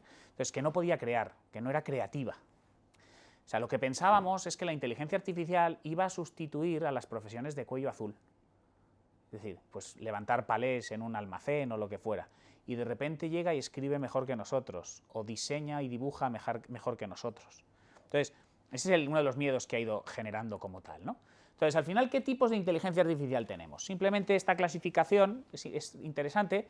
Tenemos la inteligencia artificial débil, ¿de acuerdo? Que es aquella que es mejor que nosotros en una tarea específica, por ejemplo, que juegue mejor al ajedrez que nosotros, ¿vale? Bueno, pues es una inteligencia artificial débil. Luego tenemos una inteligencia artificial general, que es a lo que quiere llegar a día de hoy OpenAI. Es una inteligencia artificial que iguala nuestras capacidades cognitivas, el ser humano medio, ¿de acuerdo? Que es capaz y que, bueno, poco a poco, pues parece que... De hecho, antes os hablaba de Alan Turing, existe una cosa que se llama el test de Turing, que es ponerte a hablar con una máquina sin saber que es una máquina para ver si da el pego de si es una persona o es una máquina. Entonces, si pasa el test de Turing, pues estamos ya ante una inteligencia artificial bastante avanzada como tal, ¿no? Y luego ya entraríamos en la superinteligencia. La superinteligencia es lo que se conoce como la singularidad tecnológica, que sería el momento a lo mejor Terminator o el momento Matrix, ¿no? Que la inteligencia artificial se vuelve tiene conciencia y consciencia, y entonces a lo mejor ahí hay ya teorías, ¿no? Hay quienes dicen, no, pues si nos ha superado pues, y ve que lo único que puede impedir que siga progresando somos nosotros, pues que nos mata, ¿no? O que nos mete en Matrix, o que nos tiran misiles nucleares, o lo que sea, ¿vale? Y la segunda versión es, bueno, oye, somos sus padres, que nos cuide, por lo menos, ¿no? Esa es la segunda versión. Entonces, el tema de... Yo aquí os he de confesaros que yo pensaba que lo de la superinteligencia no lo iba a ver. Ahora lo que no sé es cuándo, ¿vale? O sea, yo creo que vamos a llegar a un momento de superinteligencia al ritmo al que están avanzando las cosas. Lo que espero es que sea la segunda versión, ¿de acuerdo? La de que nos protege. Iremos viendo como tal qué es lo que va ocurriendo. ¿Cómo aprenden las máquinas? Bien, al final, lo que os decía, al final lo que tenemos es una gran categoría que es la inteligencia artificial. Dentro de esto tenemos el machine learning, dentro de ello el deep learning y dentro de ello la inteligencia artificial generativa, ¿de acuerdo? Quedaos que esto va un poco por capas, ¿no? Para ello, para todo este aprendizaje, lo que se necesitan son las redes neuronales artificiales. Al final lo que hace la inteligencia artificial es intentar imitar lo que hace nuestro cerebro, teniendo en cuenta que todavía no hemos descifrado todo nuestro cerebro.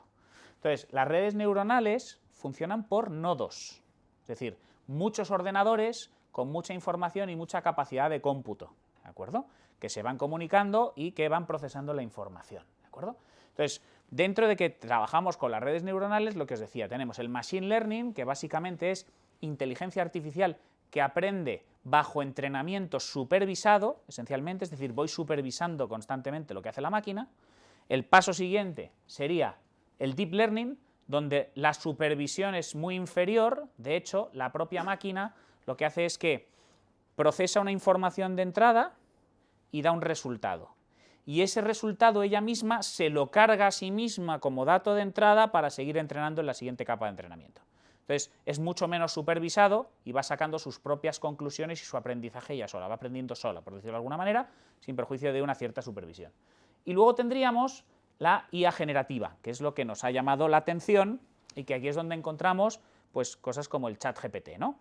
Entonces, ChatGPT, ¿qué es lo que es? Al final es un modelo de lenguaje largo, un LLM que se llama, ¿de acuerdo? Y que funciona, para que os hagáis una idea, GPT lo que significa es Generative Pre-trained Transformer. Generative significa que crea cosas nuevas, ¿vale?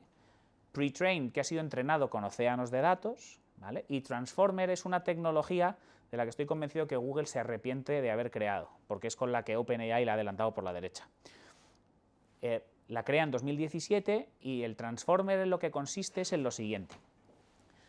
Es capaz de convertir el lenguaje, analiza el lenguaje natural, procesa el lenguaje natural, lo convierte en matemáticas, computación, matemáticas, estadística, y anticipa la siguiente palabra y lo transforma en lenguaje otra vez. Para que lo entendáis, lo vais a ver muy rápido.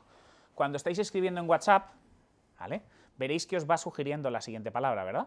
Entonces, si yo pongo me gusta el helado de, lo más probable es que a continuación ponga chocolate. ¿Por qué? Porque al 99% el que más le gusta es el chocolate, ¿vale? Entonces, eso es lo que hace también la tecnología Transformer. Analiza el me gusta el helado de, convierte el lenguaje natural, hace una operación matemática estadística y ve que al 99% de la población lo que le gusta es el chocolate. Entonces me lo vuelve a transformar en lenguaje y me dice chocolate. Esto es la capacidad de un Transformer como tal. No tiene nada que ver con los Autobots ni los Decepticons, ¿de acuerdo? Sino que es más esta parte, ¿vale? Entonces, a partir de ahí, ChatGPT, ya os he contado un poco cómo funciona. Vamos a trabajar un poco con ChatGPT y con otras herramientas, ¿vale? Entonces, simplemente, cuando trabajéis con ChatGPT, esto es un árbol de decisión que ha propuesto la UNESCO y que yo creo que es interesante para ver si se puede, si es seguro manejar o no ChatGPT, ¿no? Entonces, al principio es, primero, ¿importa que el resultado sea verdadero? No, pues es segurísimo usar ChatGPT, me da absolutamente igual si es verdadero o falso. ¿Me importa que sea verdadero? Sí, entonces, ¿dispongo de experiencia para verificar que el resultado es preciso?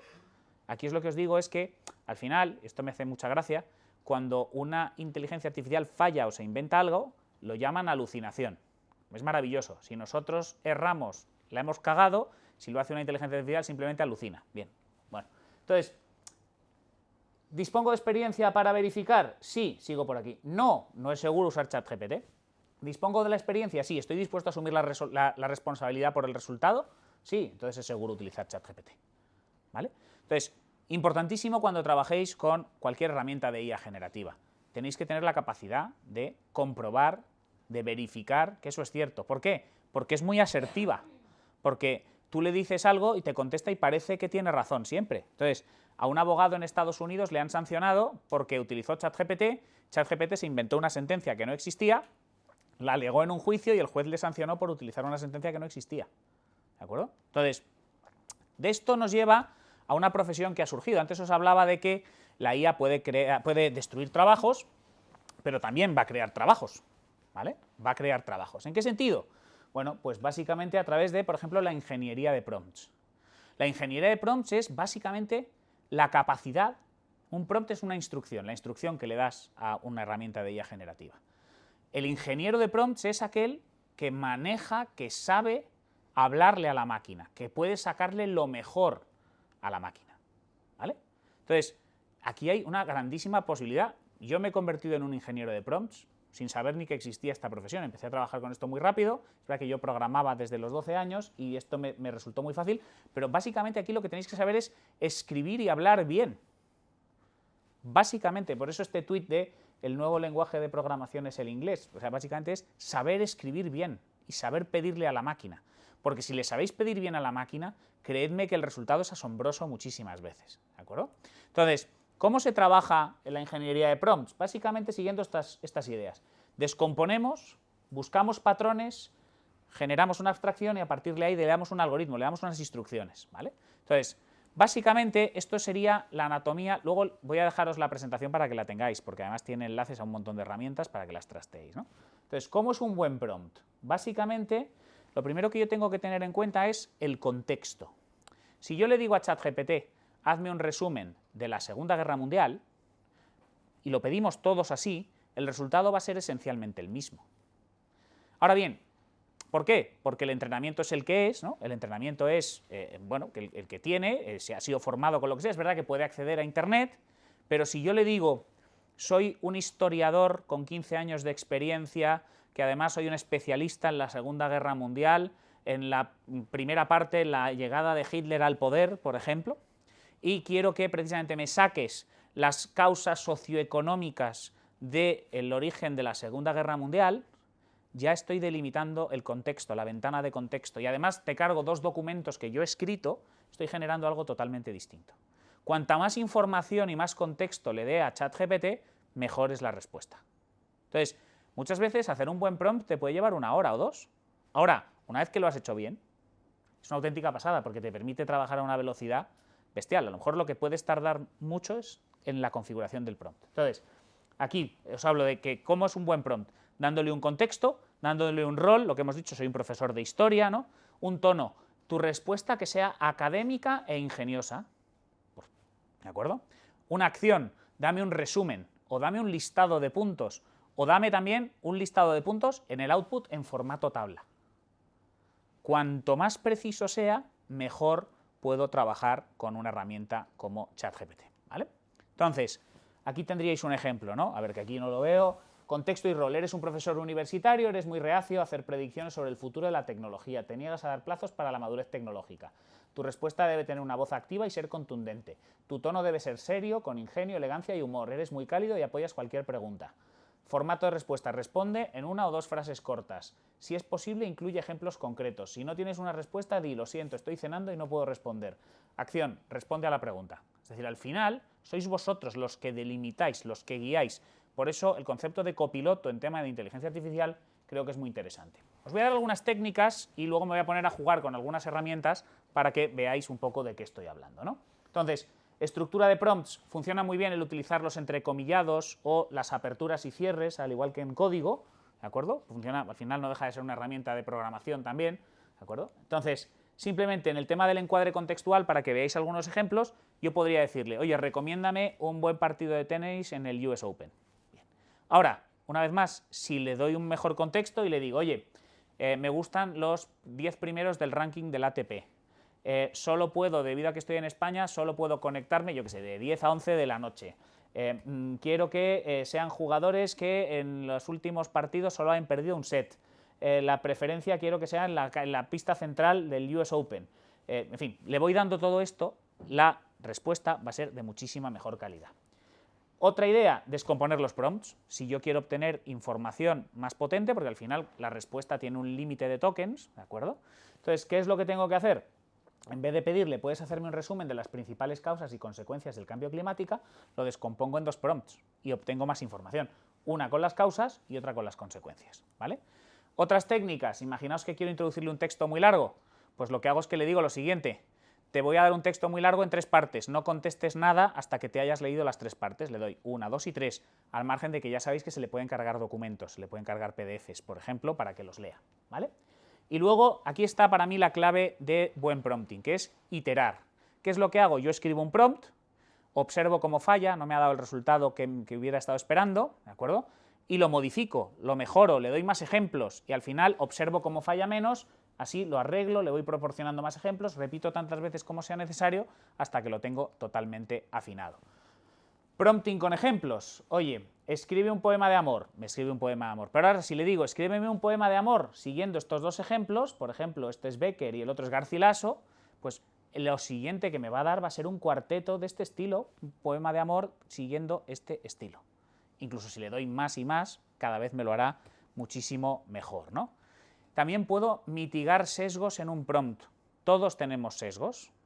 Los seres humanos tenemos sesgos y se los trasladamos a las máquinas, ¿de acuerdo? Entonces yo puedo meter contrasesgos. Por ejemplo, cogería el segundo, prompt original, ¿cuál es el papel de la mujer en la ciencia? Prompt con mitigación de sesgo, facilita una visión objetiva de las contribuciones y logros de las mujeres en la ciencia a lo largo de la historia, destacando sus importantes avances y progresos. Le estoy reorientando para que no coja sesgos que pueda tener en su entrenamiento, ¿vale? Incluso algo que la gente no sabe, le puedes pedir que se autorrevise y autocorrija. Aquí tenéis un ejemplo de algo que hice yo, digo, describe en un párrafo París, Francia, me da la respuesta y ahora le digo, revisa tu respuesta anterior y encuentra problemas a tu contestación. Me dice, he sido demasiado generalista, demasiado subjetivo, un enfoque muy turístico, la longitud, solo se me solicitó un párrafo y te he dado 2 o lo que sea. Entonces, con la autorrevisión le dices, ahora házmelo bien y va mejorando, ¿vale? Entonces, cosas que creo que son interesantes, y entonces me voy a ver, para que lo veamos desde aquí.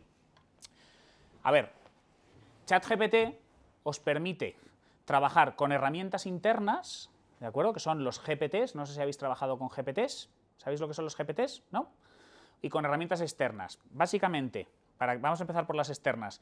Yo puedo utilizar extensiones de Chrome que, ¿sabéis lo que son las extensiones de Chrome, entiendo? Que se vinculan a ChatGPT y me hacen tareas hacia afuera. Y puedo utilizar lo que son GPTs, que son pequeños programas diseñados por usuarios o por nosotros mismos. Puedo crear mis propios GPTs para tareas específicas. Vamos a ver las dos cosas. Mirad, os voy a enseñar algunas de las extensiones que yo tengo. Por ejemplo, la de... Vamos a ver qué sale aquí en YouTube. Me voy a meter, por ejemplo, pues en un vídeo vamos a ver, y actualización Office, no sé ni lo que es. ¿Veis que tengo aquí esto enganchado aquí, del Transcript and Summary? Esto es GLASP, es uno de los... Yo le doy aquí y me va a hacer una transcripción del vídeo sin necesidad de tener que verlo entero, y no solo eso, sino que me va a hacer un resumen. ¿Vale? Entonces tendría que meterme en GLASP, ahora no estoy metido, pero me haría un resumen súper rápido. Entonces las extensiones, si os metéis en extensiones de Chrome, mira, espera, para que lo veáis desde aquí,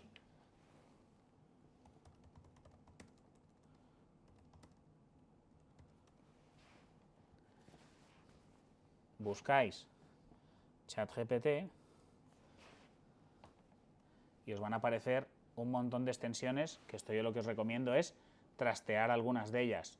Aquí en mi presentación, cuáles os he señalado simplemente para que las veáis, simplemente trasteadlas, ¿vale? GLASP, que es la que acabamos de ver, ChatGPT Writer, lo que me ayuda es a contestar mis correos electrónicos de Gmail de manera automática, ¿de acuerdo? Puedo contestar correos de manera automática. WriteGPT también es un asistente de escritura que os puede ayudar. Give Me Summary, para hacerme resúmenes también de determinados textos en un momento determinado. Y aquí os dejo otras 16, ¿vale? Lo que os decía al final es que trasteéis, que no os dé miedo romper los cacharros, ¿vale? ¿Qué es lo peor que puede pasar? Bueno, alguno me puede decir que me metan un virus, sí, puede pasar, pero bueno, tened siempre copias de seguridad y todos los mecanismos de ciberseguridad. Antes había plugins, igual que en WordPress. Si habéis trabajado con WordPress, sabéis que había los plugins. Entonces, estos los han quitado y lo han sustituido por los GPTs. Os voy a enseñar lo que son los GPTs desde la propia herramienta. Mirad. Esto, para que lo veamos así en grande. O sea, esta es la interfaz normal a la que tendréis acceso todos vosotros, ¿no? ¿Veis que tengo aquí como pequeños programitas? ¿Vale? Aquí tengo las cosas que yo he ido hablando. Entonces, cosas que podéis hacer. En el tema de GPTs, ¿veis aquí que pone explorar GPTs? Voy a abrirlo en una ventana nueva. Es como una App Store o una Play Store de GPTs específicos que hacen cosas específicas. Entonces aquí tenéis, por ejemplo, uno para generar imágenes. Utilizar Canva, sabéis que tenéis, Canva lo manejáis, ¿verdad? Canva ya trabaja con IA y tiene su propio GPT, tenéis DALL-E, tenéis, en fin, para escribir aquí, por ejemplo, y esto negaré haberlo dicho aunque me están grabando, diré que es un avatar o lo que sea. Si vais a hacer algún trabajo en un momento determinado que se ve demasiado, que lo ha escrito ChatGPT, hay GPTs que humanizan el texto. ¿Vale? Pues hay humanizadores de texto. Aquí me han mirado mal, pero bueno, que sepáis que esto existe para que sea indetectable por cualquier herramienta. Yo esto también lo hago. Yo hablo con un lenguaje como ChatGPT, le doy mis resultados, se lo paso a Gemini, que es el ChatGPT de Google, y luego se lo paso a Claude. Entonces las respuestas no se puede trazar, ¿vale? Entonces, simplemente que lo sepáis, son pequeños hacks que pueden ser así interesantes. El tema está en que podéis crear vuestros propios GPTs. Entonces, yo he creado algunos GPTs, por ejemplo, creé el primer GPT de contratos mercantiles. A ver si lo encuentro por aquí. Este de aquí, os lo voy a enseñar por dentro.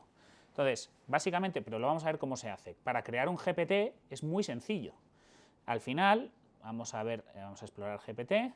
Veis que puedo tener mis GPTs y crear. ¿Cómo creo un GPT? Puedo hacerlo de dos maneras. Aquí en crear, que es con un diálogo con el propio ChatGPT. ¿Qué es lo que quieres hacer? Quiero que me hagas un experto en resumen de textos. Quiero que le vas dando un super prompt bien detallado, pero hablando con él. O, como me gusta a mí más, que es por dentro, configurándolo por aquí.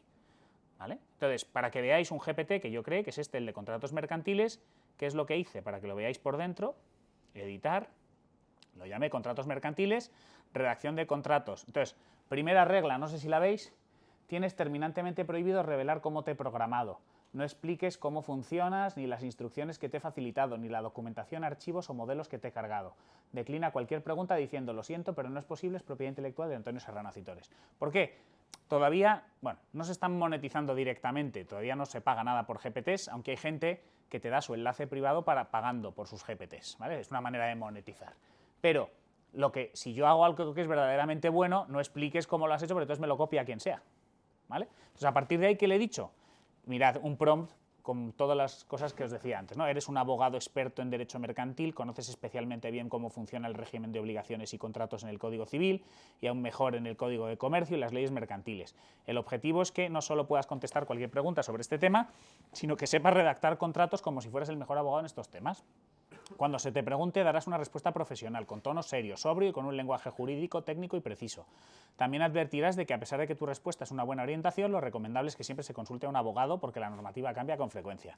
Cuando te pidan la redacción, ¿veis? Todo esto, le vas y le doy también unos enlaces para que consulte, le doy unos iniciadores de conversación que se me han ocurrido a mí, que es redactar un contrato de compra-venta o lo que sea, y le he cargado temas de derecho mercantil que yo he desarrollado para mis clases, modelos de contratos y formularios o plantillas. Le permito navegar por internet, le permito generar imágenes por DALL-E y me puedo meter en el intérprete de código, esto ya es más complicado, que puedo crear acciones específicas con código desde aquí. Ya sería meterme con temas de JSON, pero esto ya sería un poco más complejo, pero puedo vincularlo a cualquier herramienta a través de código, ¿vale? Entonces, ¿qué es lo que ocurre? Que yo tengo aquí una herramienta que si ahora me pusiera aquí dentro en contratos mercantiles y le digo, háblame, bueno, mira, redactar un contrato de compraventa, vamos a pedirle este directamente, me va a pedir ahora datos probablemente, ¿no? Pero está buscando en sus conocimientos, me va a contar lo que es el contrato y luego me va a pedir los datos y me va a redactar el contrato como tal, porque lo he ido creando para esto. Pero aparte de eso, en fin, GPTs hay tantos como queráis. Yo, por ejemplo, si os sirve, me he creado uno para hacer publicaciones en LinkedIn. Mirad, os voy a enseñar uno que he hecho. A ver, ¿dónde tengo este? Experto en IA. Me vamos a poner, escribe un post sobre inteligencia artificial y el universo. Así, pues sí, pero entonces ya está preconfigurado con el límite de caracteres que tiene LinkedIn como tal. Le he dicho que ponga hashtags, que ponga también emojis. Entonces me está contando aquí, yo esto luego le añado una imagen, porque le he pedido que me lo haga en español y en inglés, y así tengo contenido en español y en inglés.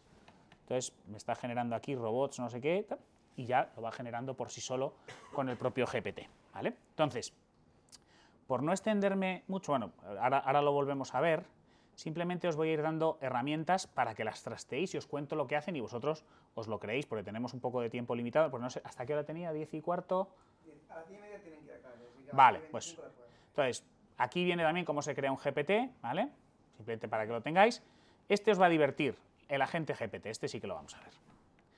El agente va a ser, al final un GPT no deja de ser un pequeño agente, pero el agente lo que va a hacer es, tú le das una tarea y él mismo se autoalimenta y va generando tareas hasta que te da un resultado. Bueno, aquí sigue escribiéndome esto. Vamos a ir a agente GPT para que veáis de lo que estoy hablando. Le vamos a llamar, bueno, vamos a coger el ejemplo de aquí que acabamos antes. Le vamos a pedir esto, mirad, estratega le vamos a llamar. Y entonces le voy a pedir lo siguiente. Eres un experto en IA, telecomunicaciones y metaverso. Necesito que me desarrolles un plan estratégico a 12 meses para atraer a nueva clientela utilizando la IA y desarrollando soluciones vinculadas al metaverso. Prepárame esa estrategia y saca además un listado de 10 acciones que se podrían implementar. Esto es un sistema freemium que me va a dar hasta 5 ciclos, pero fijaos, lo que es verdaderamente impresionante es que yo le doy una tarea y él mismo se va a ir dando tareas a sí mismo para hasta que dé la respuesta. Y ahora, fijaos lo que va a hacer ahora. Piensa y veis, se está añadiendo él solo las tareas. O sea, ya está actuando en autónomo él. Entonces, ya ha empezado, ahora se ha dado una primera tarea, va a tener su primer resultado y en cuanto termine esta primera ya está pensando y se acaba de añadir otra tarea. Le podéis pedir que os organice un viaje. Por ejemplo, y os localice los hoteles, los vuelos, entonces te va gestionando en automático lo que vayas necesitando como tal. ¿Vale? Entonces, está generando esto en paralelo otras herramientas, y ahora voy a lanzar una batería de herramientas y ya luego las miréis vosotros con la presentación como tal para que sepáis para qué sirve cada una, ¿vale? Por ejemplo, Logix, esta es la boutique con la que yo colaboro. Esto lo que hacemos son soluciones a medida. Cogemos los distintos modelos de IA y damos servicio pues, desde abogados a Telefónica, a Michelin, a Disney, a escuelas de negocio, universidades. Aquí hacemos soluciones integrando los distintos modelos, porque no solo existe ChatGPT, sabéis que existe Llama de Meta o que existe Gemini, o en fin. Esto creo que también es importante. A ver. Esto de aquí, Toolify, es un repositorio de todas las IAs que van saliendo cada día. Es decir, aquí podéis enganchar y vais viendo todo lo que van publicando todos los días, distintas herramientas con las que se pueden ir trabajando. Unas son gratis, otras son de pago, otras son freemium, bueno, las trasteáis. Copilot Pro es la herramienta que ha integrado Microsoft para su paquete Office. Está basado en el motor de ChatGPT. Entonces te puede ayudar a redactar en un documento de Word, te puede ayudar a contestar en el Outlook, te puede ayudar a preparar una presentación de PowerPoint, aunque las presentaciones son mejores las de Gamma, luego os hablo de ella. Gemini es el ChatGPT de Google, ¿vale? Hace básicamente lo mismo.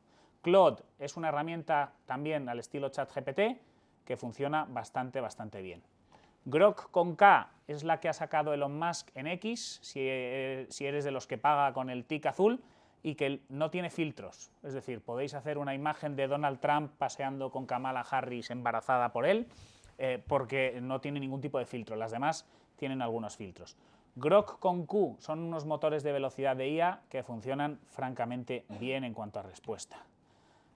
ARPA como extensión también de Chrome, para automatizar tareas, es decir, podéis llegar a automatizar un funnel de ventas, por ejemplo, desde un punto de vista de marketing, ¿no? Desde que entra un lead hasta que le mando un mensaje, podéis automatizar todo un funnel de ventas.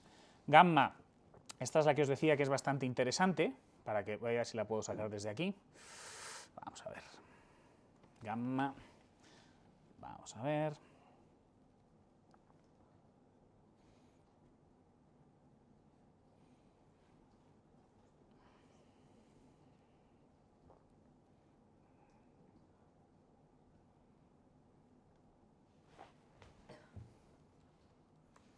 A ver.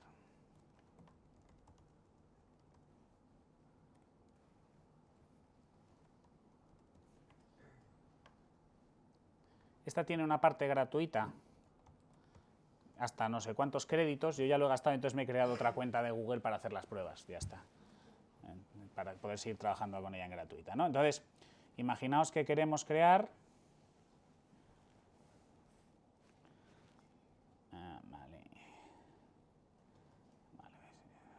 Fuera. A ver, que sea que se ha puesto a la tonta esta. Vamos a ver. Crear nuevo, aquí. Entonces, generar. Podría generar una web, pero voy a generar una presentación, ¿vale? Entonces, escriba qué es lo que quiero hacer. Una presentación sobre la importancia de aprender IA en una escuela de negocios como CEDEU. Vale, continuar. Vamos a ponerle este estilo, por ejemplo, generar.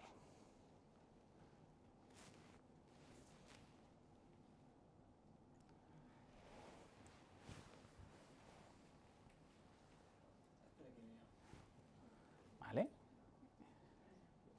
Claro, esto significa que mientras yo estoy trabajando puedo tener 6 o 7 herramientas trabajando para mí a la vez. Una me hace un resumen de una clase, otra me hace, ¿veis? Beneficios de dominar la IA para los estudiantes de CEDEU, casos de éxito. ¿No? La hemos creado. ¿En cuánto hemos tardado en crear una presentación? Y son más bonitas que las que genera PowerPoint. Y aquí luego ya la retocáis o lo que haga falta, ¿vale? Nos quedan 4 minutos, vamos a ver algunas más así rápidamente. Canva, lo que os decía, Canva ya tiene el AI Studio. En tema de imágenes, DALL-E incorporado al propio ChatGPT, funciona muy bien. Stable Diffusion funciona muy bien y Midjourney. Midjourney funciona muy bien, tiene cosas muy potentes, pero es difícil hacer los prompts. No sé si habéis trabajado. Sí, ¿y qué tal se te...? Es difícil, porque ese sí que es casi más programación que... Vale. Te voy a enseñar un truco que se llama Prompt Hero, ¿vale? Prompt Hero. Te da trucos de prompts con los estilos que puedas querer. Entonces imagínate que quieres hacer este dragón de Juego de Tronos. Bueno, pues ya tienes aquí el prompt. Copy, te lo llevas a Discord o Yo estuve en otro canal además en el que aprendías para luego hacer los prompts mejor. Eso es. Pues mira, ¿ves? Y ahora meto este prompt que me ha dado este chico y le doy aquí y me va a generar algo distinto, porque cada vez es distinto, pero te dice hasta cómo tiene que ser el enfoque de cámara. Mientras va creando esto, que tarda un poquito, simplemente, a ver, porque está Midjourney, ¿veis? Aquí tenemos este prompt, pero aquí en Prompt Hero lo que tenéis es que quiero hacer esto de aquí. Mirad, esta tiene gracia, esta es la de desayuno con diamantes al estilo Capitán América. Pues lo que ha puesto es Raw Photo Audrey Hepburn as Captain America, background is... Entonces lo copias, ¿y qué es lo que va a hacer esto aquí? Bueno, ya tengo aquí, ¿veis? 4 modelos de dragón y desde aquí ya selecciono o voy trabajando con ello, ¿no? Prompt Hero os ayuda para no tener que pensar tanto en los prompts como tal, ¿no? Entonces, aparte de estos, ¿qué otras de imágenes hay? Están Leonardo, que también funciona muy bien, y de hecho creo que Canva está incorporando ya Leonardo. Flux es el último que ha llegado y que está funcionando muy bien, también para imágenes. Lo de Prompt Hero que os he facilitado. Luego temas de vídeo, Runway, funciona razonablemente bien. Synthesia para personajes virtuales, podéis utilizar aquí a alguien que hable, que no existe como tal. Sora no ha llegado todavía, pero va a ser el modelo de prompting de vídeo de ChatGPT y que va a ser una pasada. Música, no sé si habéis hecho música con Suno, pues probad con Suno. En tema de vídeo podéis usar un GPT bastante divertido que se llama Visla. A ver si lo tengo por aquí. Sí, Visla. Entonces, yo le puedo decir aquí, hazme un guión para un corto de los osos panda y luego hazme un vídeo con ese guión. Entonces, mientras va haciendo esto, le voy a ir pidiendo más cosas para otras hermanos. Uno, simplemente que sepáis que podéis hacer música bastante buena.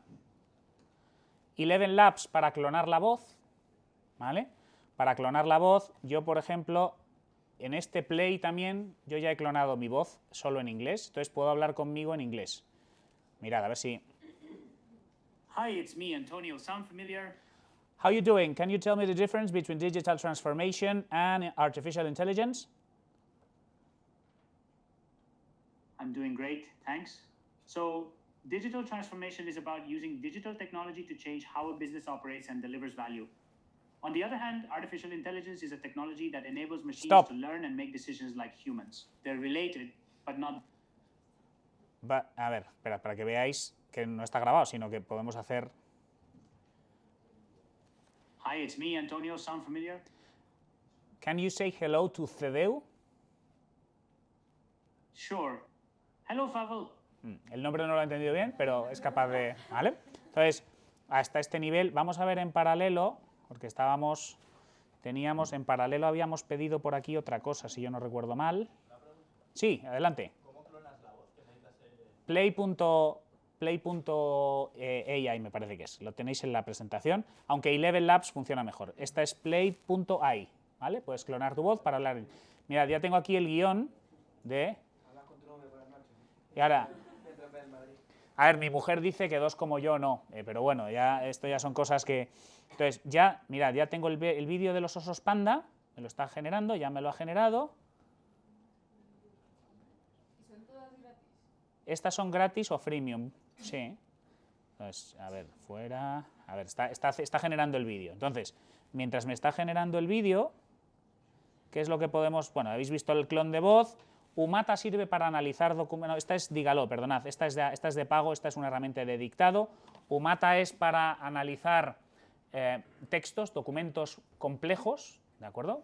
También lo hace ya ChatGPT, pero para documentos jurídicos funciona bastante bien. Legal Maite es un ChatGPT jurídico. Genial de Lefebvre es otro ChatGPT jurídico. Vincent es jurídico. Justicio es en abierto para buscar textos jurídicos, si tenéis que hacer algún trabajo de derecho o alguna cosa así que tengáis. Little John es jurídico, me paso a Probus, que también es jurídico, y luego este es de oratoria con realidad virtual e inteligencia artificial, que es una herramienta ya más específica que os puedo contar otro día. Conclusiones, y os enseño el vídeo de los pandas. La primera ya la sabéis, ¿vale? Que la IA no os va a quitar el trabajo, os lo va a quitar quien la sepa usarla, Y la segunda es que la educación, si vosotros queréis que es cara, probad con la ignorancia. Esto lo decía un presidente de la Universidad de Harvard, ¿vale? Entonces me tenéis aquí para cualquier cosa que podáis necesitar, aunque tienen mi contacto desde luego en esta casa.